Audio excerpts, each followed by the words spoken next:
Let me talk to you real quick. You ever had a moment in your life where you just looked around and thought, bro, what am I doing?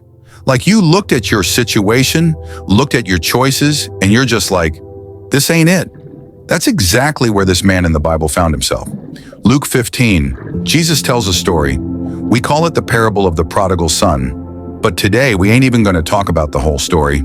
Just 2 verses. Because sometimes 2 verses is all it takes to flip your whole life.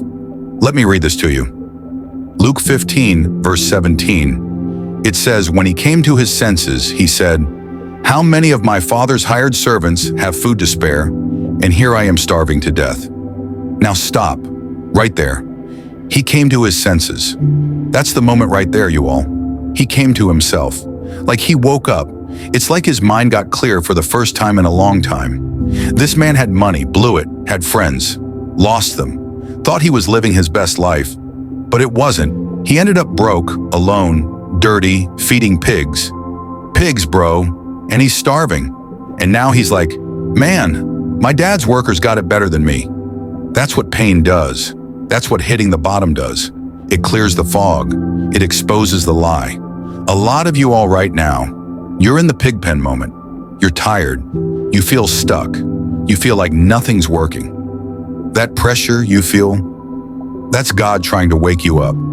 Sometimes God lets you hit rock bottom, not to kill you, but so you'll finally look up. Now watch what happens next. Luke 15, verse 18. I will set out and go back to my father and say to him, Father, I have sinned against heaven and against you. Boom. He made a decision. That's key. He didn't just sit there feeling sorry for himself. He didn't say, man, I messed up. Guess I got to die here. Nah, he said, I'm going back.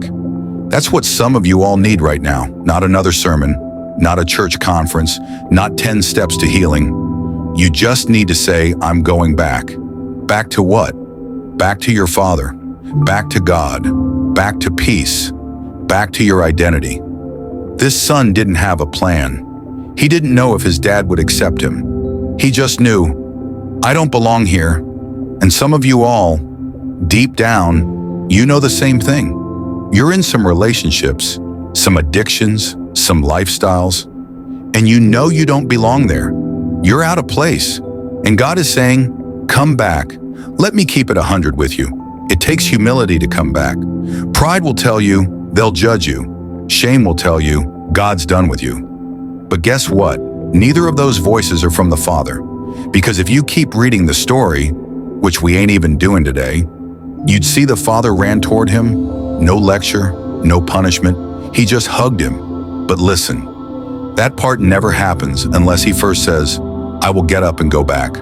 You waiting on God to rescue you from the pig pen, but God's waiting on you to take one step back toward him. You don't got to fix everything today. You don't got to clean yourself up. You just got to get up. Just say it like the son did. God, I messed up. I sinned against you, but I'm coming back. That's it. And the moment you do that, heaven celebrates. Your Father runs. Grace meets you halfway. So if you're watching this video and you're feeling that tug in your heart, that's not guilt. That's love. That's the Holy Spirit calling you home.